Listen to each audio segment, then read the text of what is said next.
Olá, o nosso grupo é sobre Química Verde e hoje abordaremos um pouquinho sobre os materiais biodegradáveis. Nosso grupo é constituído por Andressa, André, Amanda, Eduarda, Rafaela e Sara. Abordaremos temas como química verde, materiais biodegradáveis, bioplástico de lignocelulose e alcoplástico.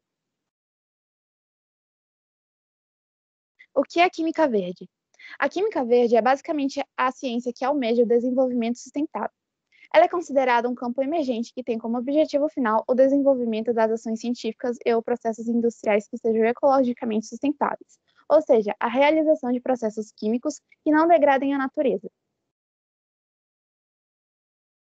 Dentro desse campo científico, nós encontramos 12 princípios que o sustentam. A primeira é sobre a prevenção. Nós podemos dizer que a química verde busca evitar ao máximo, pelo estudo das rotas de produção, a formação de subprodutos nocivos. O subproduto, vale ressaltar que, como o próprio nome já indica, é um produto secundário ou até mesmo acidental resultante de um processo de fabricação, ou seja, uma reação química ou uma via bioquímica e que não é o produto ou serviço primário sendo produzido. Dessa forma, um subproduto pode ser útil e comercializável, ou pode ser considerado um resíduo, e quando considerado um resíduo, é muito importante que este não seja prejudicial ao meio ambiente. O segundo ponto é a eficiência, que é simplificadamente quando transformamos a maior parte dos reagentes utilizados no produto final, reduzindo assim os desperdícios na fabricação. A síntese segura está diretamente relacionada com o tópico de prevenção, pois estuda sínteses que não formem subprodutos nocivos para que toda a sua condução seja segura. O tópico de produtos seguros diz respeito principalmente sobre o produto final, pois ele também não deve ser nocivo ao meio ambiente. Pode passar. Obrigada. Solventes seguros. Esse princípio tem como base dar a preferência a solventes cujo descarte possa ser feito sem impacto ambiental. Integração de energia. Durante o processo, muita energia é gerada na forma de calor. Sendo assim, essa energia pode ser usada dentro do próprio processo para reduzir o gasto de energia da indústria. Fontes renováveis. As matérias-primas devem ser provenientes de fontes renováveis de preferência. Por exemplo, na área de fontes de energias renováveis, podemos citar a proveniente de águas dos rios e oceanos, ventos, luz do sol, biomassa, entre outras. Derivados. Esse princípio busca evitar a formação de derivados sintéticos. Pode passar. Obrigada. Catálise. Está ligada a dar preferência ao uso de catalisadores para acelerar a reação ao invés de gastar mais material para, entre aspas, empurrar a reação para os produtos.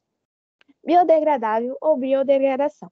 Já foi falado do produto seguro ao meio ambiente, mas nesse caso é o produto que pode ser reciclado pela própria natureza. Um dos possíveis exemplos seria uma maçã, pois ela é um produto, entre aspas, orgânico, capaz de biodegradação e suas sementes são capazes de originar novas maçãs, além de diversos outros exemplos capazes de serem citados também.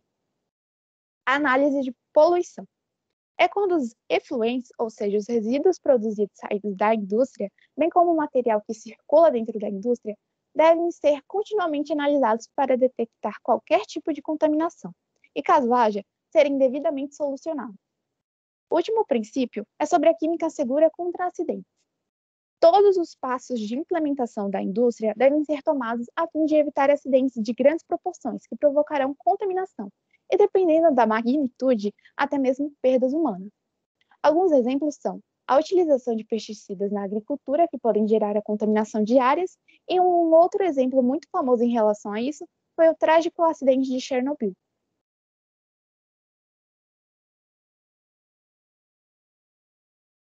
Agora iremos falar um pouco sobre materiais biodegradáveis. Primeiramente, o que são materiais biodegradáveis? Materiais biodegradáveis são aqueles compostos por elementos orgânicos que se decompõem no meio ambiente em um curto espaço de tempo. Trata-se de produtos sustentáveis que reduzem a poluição e contribuem com a redução do lixo na sociedade. Pode passar. Como exemplo, podemos citar o linóleo, que é um revestimento de piso e é feito de materiais naturais, o que faz dele ecologicamente sustentável e uma boa opção para sua obra. O produto é biodegradável e pode ser incinerado para fornecer uma fonte de energia relativamente limpa.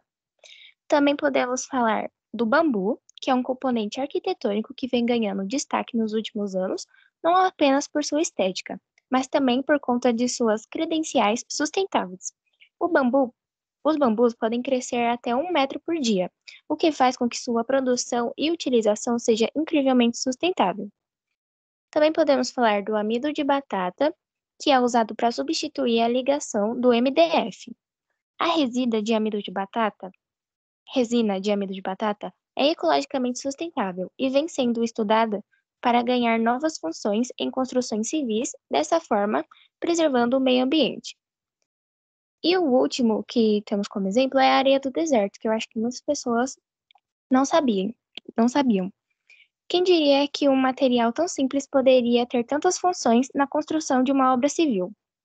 A areia do deserto é um material que pode ser comparado ao concreto, então, ao invés da realização do uso da areia comum, é possível utilizar essa alternativa que, além de abundante, é biodegradável.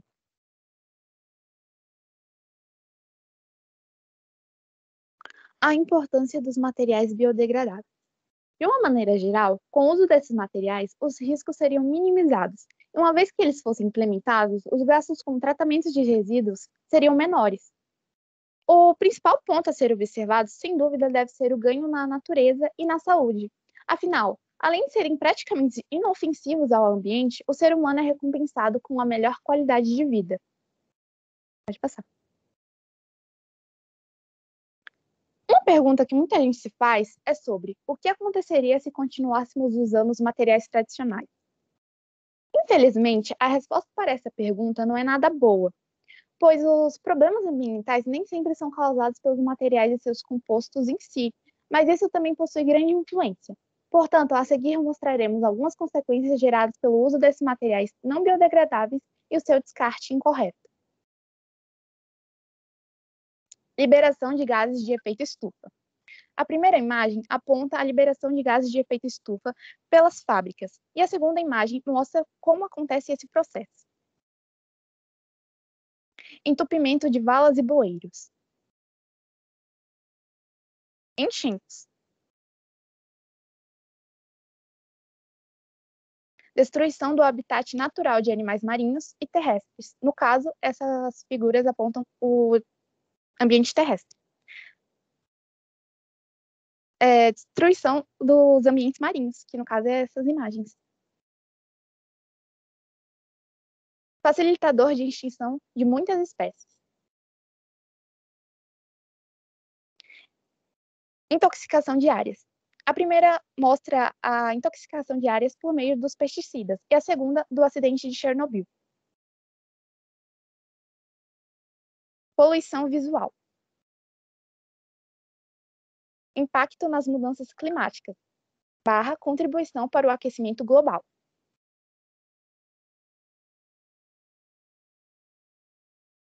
Agora eu vou falar um pouquinho do bioplástico de lignocelulose, que é uma nova tecnologia relacionada aos materiais biodegradáveis.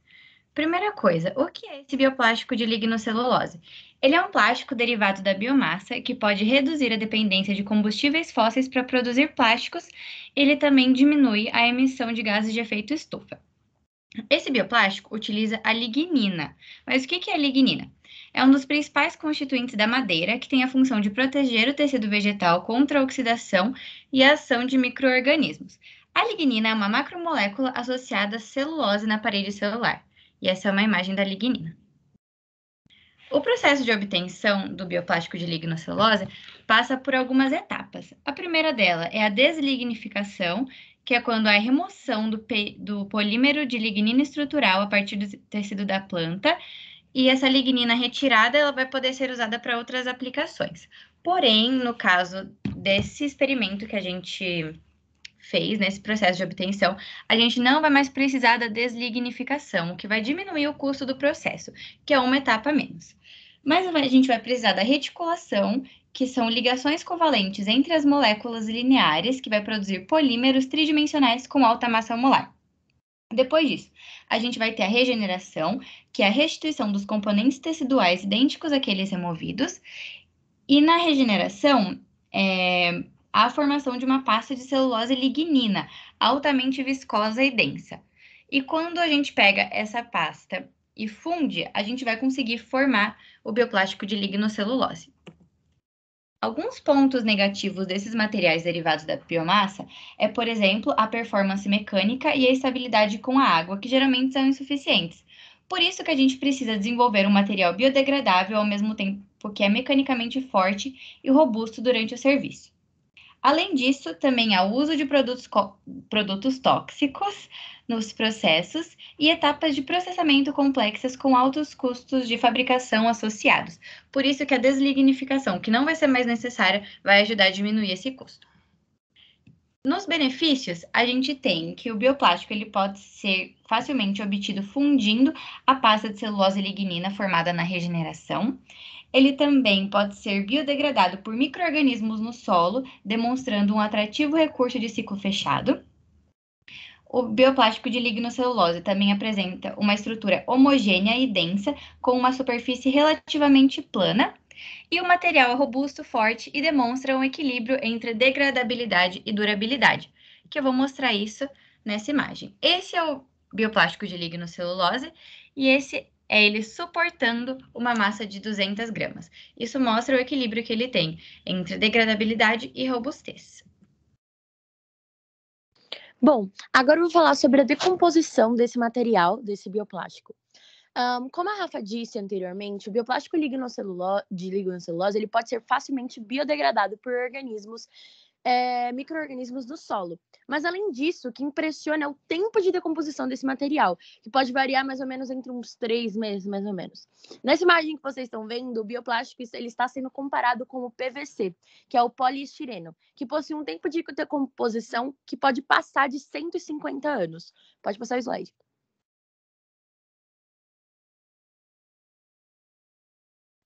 Bom, agora para comparação, fizeram um experimento. Foi enterrado folhas de bioplástico lignocelulósico e cloreto de polivinil, que é o PVC, um plástico comum aplicado em uma grande variedade de produtos da indústria da construção. Ele foi aplicado no solo a uma profundidade de mais ou menos 5 centímetros e foi monitorado sua degradação ao longo do tempo para determinar sua degradabilidade. O bioplástico lignocelulósico ele foi submetido a um processo de inchaço e depois se decompôs após uns 3 meses de enterramento no solo. Provavelmente devido à presença de micro-organismos, como, por exemplo, bactérias e fungos. Os micro-organismos eles podem atacar e digerir diretamente as macromoléculas dessa celulose e lignina do bioplástico. E, eventualmente, o solo se tornou completamente biodegradável após ser enterrado por 3 meses. E, em contrapartida, o PVC ele manteve sua forma original, sem qualquer alteração, após o mesmo tempo de enterramento, refletindo a carga duradoura desses plásticos não biodegradáveis sobre o meio ambiente. Pode passar. Bom, agora eu vou falar sobre a reciclabilidade do bioplástico lignocelulósico. O bioplástico lignocelulósico, em fim de vida, ele pode ser decomposto de novo, ele por agitação mecânica, permitindo que ele seja reaplicado como um material reciclado. É importante a gente destacar que esse bioplástico lignocelulósico ele não é só biodegradável por micro-organismos naturais, como também é reciclável por degradação mecânica, permitindo que o material ele seja recuperado e utilizado novamente na produção de bioplástico lignocelulósico. Os resultados da LCA é uma técnica utilizada para mensurar os impactos ambientais do produto, considerando a extração, o processamento das matérias-primas, a fabricação, o transporte, a distribuição em todas as suas etapas e além do uso e o despejo final. Esse teste ele revela que o bioplástico ele demonstra impactos ambientais muito menores do que os plásticos de base petroquímica, como, por exemplo, o PVF, o ABS ou outros plásticos biodegradáveis comuns, como o PCL e o PBS. Este processo de fabricação e produto final verde e reciclável demonstra um ciclo fechado, proporcionando novas oportunidades para produzir bioplásticos estáveis, fortes e biodegradáveis a partir de biomassa abundante em recursos, renovável e sustentável. Agora, como segunda tecnologia, nós vamos apresentar os aquaplásticos. Bom, O ecoplástico é uma nova classe de bioplástico biodegradável à base de biofilme microbiano que é processável em água, robusto, moldável e revestível. Ou seja, o ecoplástico é um novo material feito a partir de uma bactéria modificada. O fato dele ser processável em água pode traduzir que ele é meio que se dissolve em água. Robusto, ele pode suportar ácidos, bases fortes e solventes orgânicos. Moldável, pode ser curado e soldado para formar arquiteturas tridimensionais. E revestível, esse material pode ser aplicado facilmente para criar revestimentos aderidos em superfícies como couro ou madeira compensada.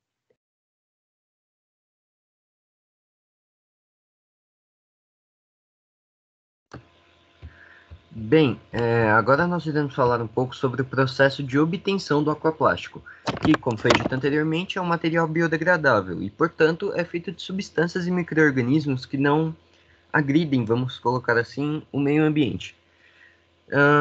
Células vivas estão sendo projetadas para fabricar diferentes produtos, que é uma estratégia que se estende aos polímeros, que são uma forma atraente de fazer bioplásticos biodegradáveis. Quando nós falamos especificamente sobre a fabricação do aquaplástico, nós estamos falando de comunidades de células microbianas especiais, que são recombinadas para formar biofilmes flexíveis e moldáveis, como foi dito pela Sara anteriormente, que, apesar de dissolver em água, suportam ácidos. Então, eles se dissolvem em água, que é a capacidade de degradação deles, o que os torna materiais biodegradáveis, porém suportam ácidos. Então, isso nos mostra que eles são muito resistentes, ou seja, uma ótima substituição para o plástico de base petroquímica. Tendo como principal componente de fabricação o sistema Curly de Escherichia coli.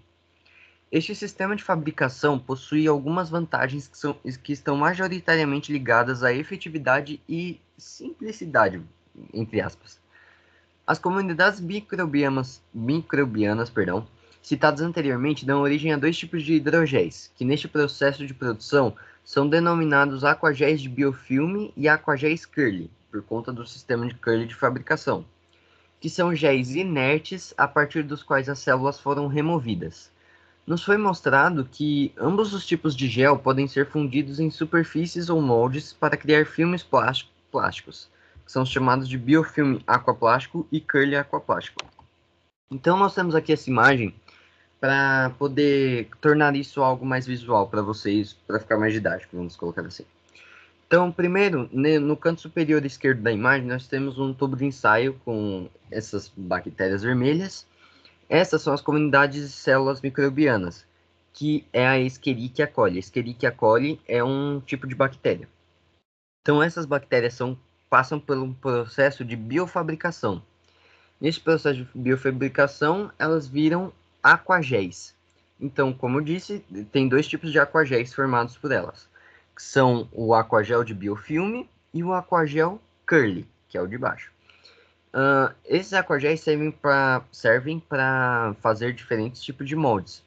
Então, a partir do aquagel de biofilme, nós temos o template em 2D, que ao fazer toda a modelagem, que é a segunda etapa, viram moldes em 2D do aquaplástico. E embaixo nós temos os templates em 3D, que são colocados os aquagéis e depois de algum tempo viram um molde em 3D do aquaplástico.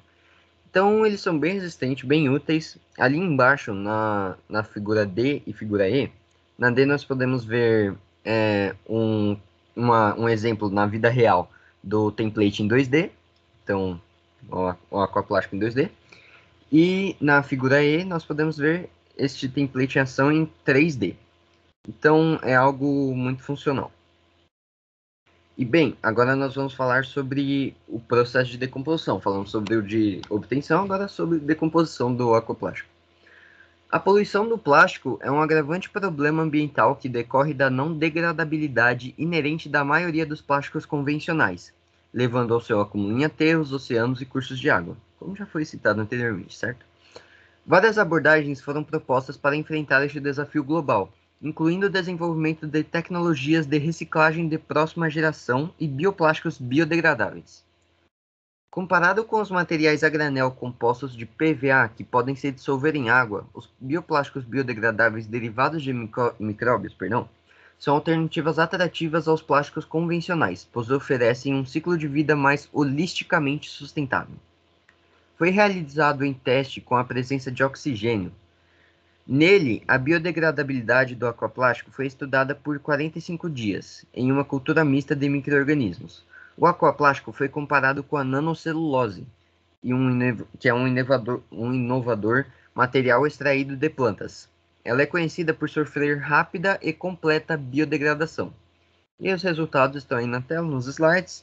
O resultado mostrou que o aquaplástico perdeu 94% da massa, enquanto a nanocelulose perdeu 85% da massa no mesmo intervalo de tempo, nos mostrando que a capacidade degradativa do aquaplástico é muito mais eficiente.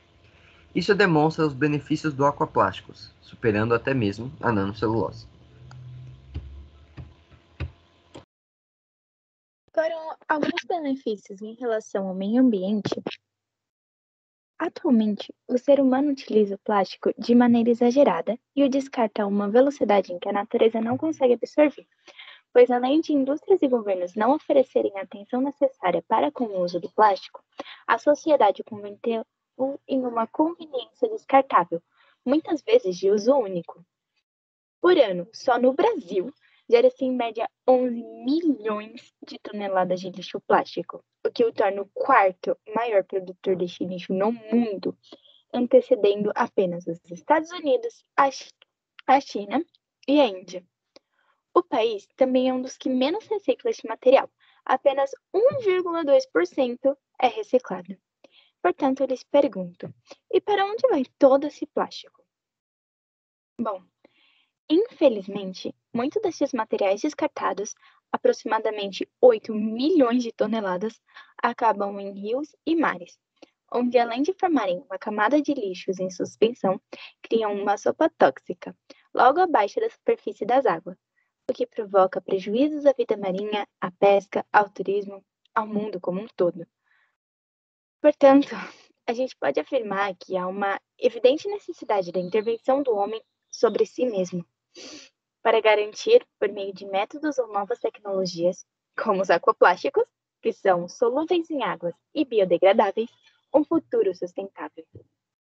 Bom, gente, esse foi o nosso trabalho. Aqui estão as referências que a gente utilizou para fazer. E muito obrigada pela atenção. Se vocês quiserem saber mais, vão lá no nosso Instagram. Mesmo se vocês não quiserem, vão lá para seguir também, gente, por favor, que o nosso Instagram tá incrível e lá fala muito mais aprofundado sobre todos os temas que a gente explicou aqui.